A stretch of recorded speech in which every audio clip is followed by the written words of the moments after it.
Bro, what is this production? Whoa! Oh my god. That nigga got his brain.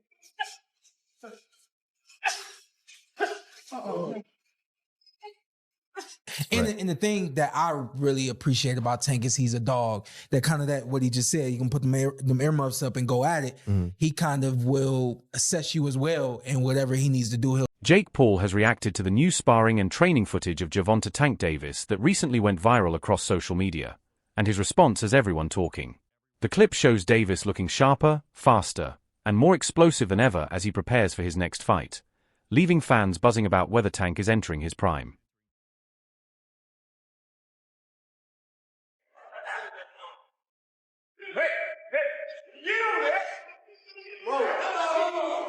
Davis has made his name in the lighter divisions. His last fought around 133 to 135 pounds and has never officially weighed above 140 pounds in professional bouts. Meanwhile, Paul is a natural cruiserweight, typically fighting around the 200-pound mark, and he recently weighed in at that range for his previous fights. This isn't just a few pounds of difference, it's several weight classes apart. When the gap is that wide, a lot more comes into play. The heavier fighter often has advantages in durability, power, ability to absorb punches, and leverage. It becomes less about skill alone and more about who can handle being hit and still remain effective. Something else that's unfortunate is the idea that Jake Paul might actually fight Gervonta Tank Davis. This can't be real. When it came up a couple of months ago, I was like, you know what? I'm not even going to cover this because there's no way it's real. There's no way they're really going to do that because it makes no sense. Why would you do that for him? Outside of it, like, okay, you can look at it like an exhibition, which it will be, and we'll take a look at some of the rule set for it. But Gervonta Davis is one of, if not the best, biggest names at 135 pounds and is an active in his prime fighter. I don't want to hear the similar to Floyd and Logan thing because at that point, Floyd was retired. Floyd had done all he needed to do in the sport. Tank is still in his prime, still has multiple high-level opponents that he needs to fight. And you can say, oh, you know, the Jake would be a one-off. Side quest. That's fine, but that just tells me that Tank doesn't care about being a high-level champion in the sport anymore. Carmel Motton recently reflected on a sparring session he had with Davis when he was just 15 or 16 years old. He admitted he was nervous at first, but said the session quickly turned into a chess match, not all power, but timing, speed, and counterwork. Motton said Davis never went full force trying to knock him out. Instead, they traded angles and rhythm in a strategic exchange. According to him, Davis's strength was noticeable, but in terms of pure skill and quickness, they went back and forth.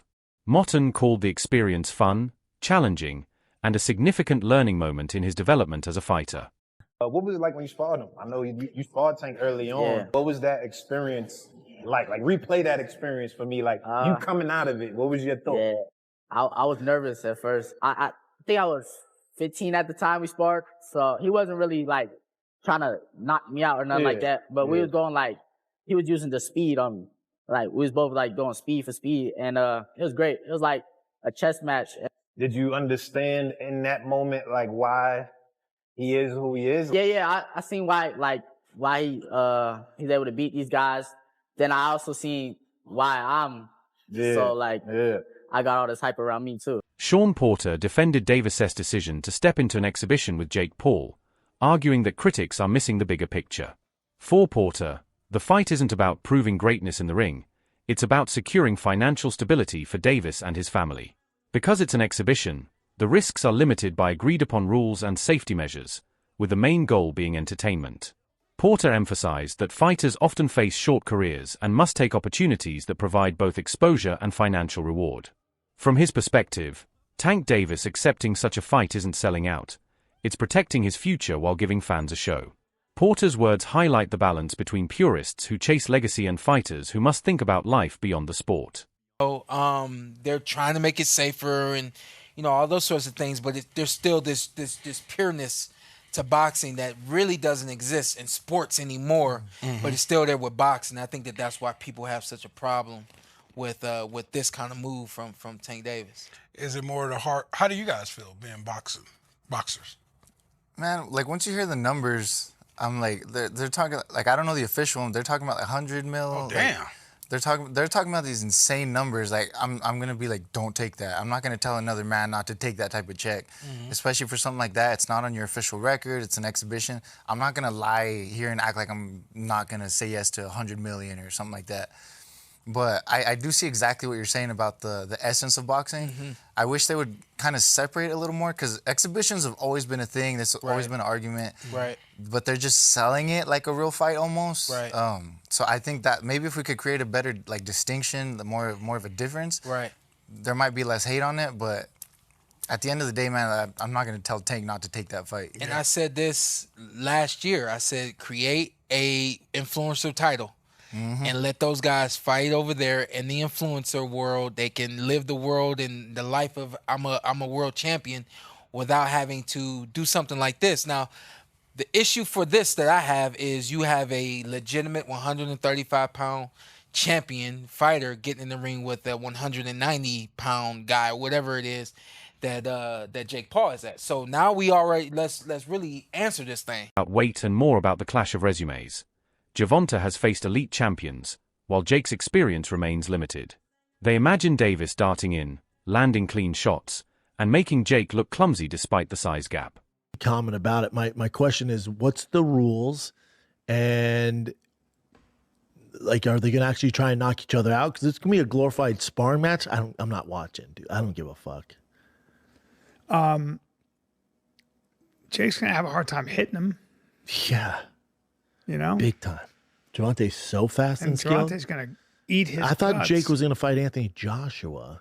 That seemed that was actually getting. That sounded more craziest interesting. idea I've ever heard. Jake Paul trying to fight Anthony Joshua is, crazy. Not a sanctioned professional bout. This means the fight will not count towards either fighter's professional records. So it's still being finalized. Yeah, I don't like that. I don't like that. What is so behind the scenes? You think there are things like, hey, we don't punch each other in the jaw. Yep. Or don't go. We can punch in the face, but don't go for broke. Like, don't knock me out. Really? Yeah. It's an exhibition. That's so not they very can get away interesting with to it. me. No. Until I find the rule sets, but when I hear exhibition, I'm like, okay. Jake is bodied up, man. He's big. Yeah. Probably has 100 pounds on Gervonta. Maybe. I'd say Gervonta probably walks at 150. Oh, he's so small. He's so small. I mean, he's really small. Bring up Gervonta Davis next to Floyd Mayweather because I've seen Floyd in person and he's tiny. You've seen Floyd in person. I've worked with Gervonta and Floyd. Tiny. Well, Floyd likely has shoes on there. Oh, dude, he's so small. He's tiny, guys. Yeah. I mean, he's so small. Wow. Great fight. Chael Sonnen recently criticized Jake Paul's decision to shift focus from a potential fight with Anthony Joshua to one with Gervonta Tank Davis, calling it a major letdown from what had been promised. Sonnen argued that, unlike Paul, Tank isn't naturally gifted at selling fights or building hype. He lets his fists do the talking inside the ring, but lacks the promotional instincts that Paul has cultivated over time.